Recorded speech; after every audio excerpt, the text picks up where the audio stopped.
ഗുരുദേവൻ്റെ അദ്വൈത ദീപികയിലെ 15ാമത്തെ ശ്ലോകമാണ് ഇന്ന് നാം പഠിക്കുന്നത്.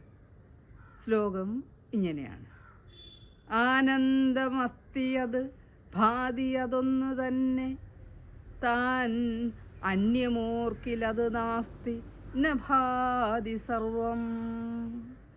കാനൽ ജലം ഗഗനനീലമസത്യം അഭ്രസൂനം മരുർവി ഗഗനം പരമാർത്ഥമാകും.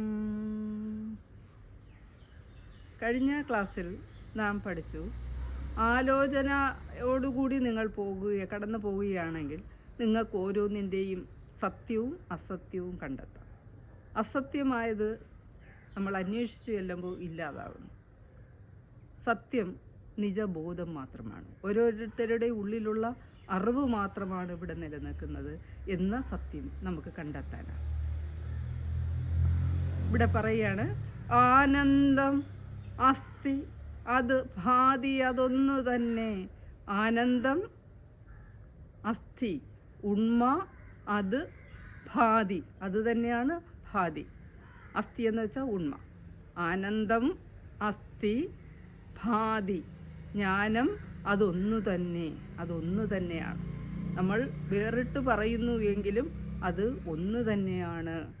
നമ്മൾ ആ ആനന്ദ സമുദ്രത്തിലേക്കാണ് പിന്നെ ചെന്ന് ചേരുന്നത്. അപ്പോൾ ഇതെല്ലാം ഒന്ന് ചേർന്ന് ഒന്നായി മാറുന്നു. ഐസ്ക്രീം ഉണ്ടാക്കുമ്പോൾ പാലും മുട്ടയും പഞ്ചസാരയും എല്ലാം വേറിട്ടിരിക്കുകയാണെങ്കിലും അത് നമ്മൾ കുറുക്കി വരുമ്പോൾ അതൊന്നായി കട്ടിപിടിക്കുന്നത് പോലെ ആ കട്ടിപിടിച്ചിരിക്കുന്ന ആ ശക്തിയിലേക്ക് നിജബോധം, ചെറിയ ബോധാംശമായ ഞാൻ, നാം ചെന്ന് അതിൽ അമരുകയാണ് ചെയ്യുന്നത്. അപ്പോൾ ഗുരു തന്നെ പറഞ്ഞിട്ടുണ്ട്, അതും ഇതുമല്ല, സദർത്ഥമല്ല, അഹം സച്ചിത് അമൃതമെന്ന് തെളിഞ്ഞ് ധീരനായി ആയിട്ട് നമ്മൾ സത്തോമുതി, ആ സത്യത്തിലേക്ക് നമ്മൾ ചെന്ന് പതുക്കെ അമർന്നിടണം എന്നാണ് പറയുന്നത്.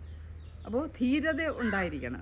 ധീരനായിട്ടുള്ളവ, ഇതറിയാൻ പോകുന്നവൻ ധീരനാണ്.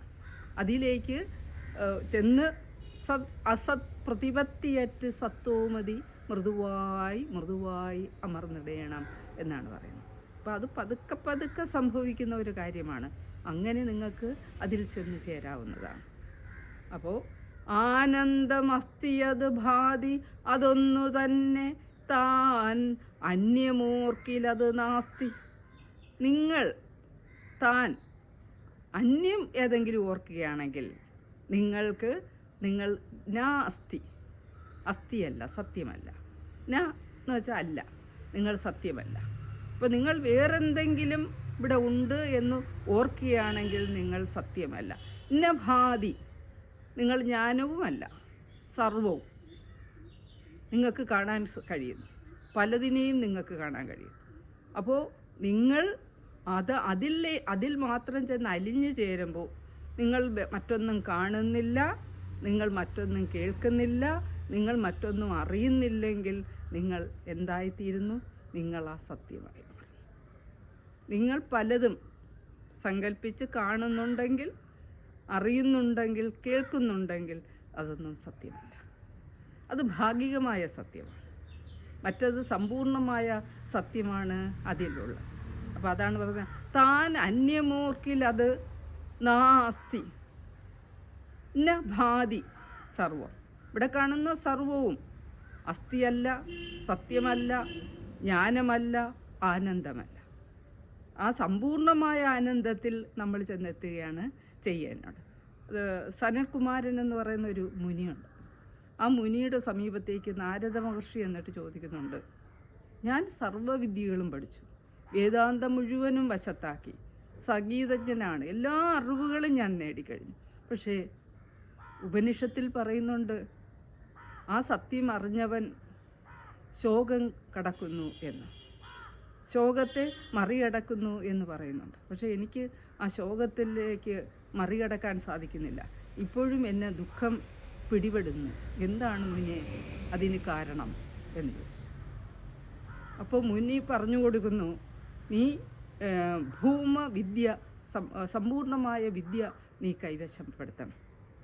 ആ വിദ്യ എന്ന് പറയുന്നതാണ് നേരത്തെ പറഞ്ഞത്. ഇവിടെ ഒന്നും അറിയാനില്ല, കേൾക്കുന്നില്ല, അറിയാനില്ല, കാണുന്നില്ല എന്ന ഒരു സമ്പൂർണ്ണ വിദ്യയുണ്ട്. ആ സമ്പൂർണ്ണ വിദ്യയിലേക്ക് നീ അലിഞ്ഞു ചേരുമ്പോൾ നിനക്കൊന്നും അറിയാൻ നീ അറിയാൻ ആളില്ലാത്ത ഒരവസ്ഥയിലേക്ക് നീ പോകും. അതാണ് സമ്പൂർണമായ ഭൂമമായ വിദ്യ എന്ന് പറയുന്നത്. അത് നീ നേടുകയാണെങ്കിൽ നിനക്ക് സാധിക്കും. അല്പവിദ്യയാണ് ഇവിടെ ആളുകൾ നേടിയിരിക്കുന്നത്. ശബ്ദ കോലാഹലത്തിൽ നിന്നുള്ള അറിവാണ് നേടിയിരിക്കുന്നത്. എന്തൊക്കെ നാം പഠിച്ചു എന്ന് പറയുന്ന ഒരറിവ് മാത്രമേ ഉള്ളൂ. ആ സത്യത്തിലേക്ക് ചെന്ന് ചേരുമ്പോൾ നിങ്ങൾ നിശബ്ദരായി നിങ്ങൾ മാറുകയാണ് ചെയ്യുന്നത്. അപ്പോൾ കാനൽ ജലം ഗഗനനീലം, കാനൽ ജലം ഗഗനനീലം അസത്യം അപ്രസൂനം.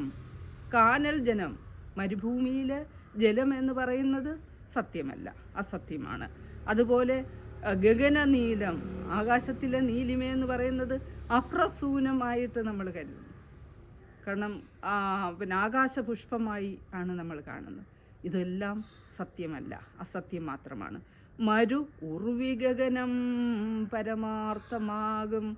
പരമാർത്ഥമായിട്ടിവിടെ മരുഭൂമിയും ഗഗനവും മാത്രമേ ഉള്ളൂ, ആകാശവും മാത്രമേ ഉള്ളൂ പരമാർത്ഥമായിട്ടുള്ളൂ. ബാക്കിയെല്ലാം നമ്മളുടെ ഒരു തോന്നലാണ്. നമ്മൾ ആകാശത്തേക്ക് പറക്കുമ്പോൾ അവിടെ നീലിമ മാറി മാറി മാറിപ്പോകുന്നതായിട്ട് എവിടെയും കാണാനില്ലാത്ത, അപ്പോൾ അത് സത്യമല്ല എന്നാണ് പറയുന്നത്.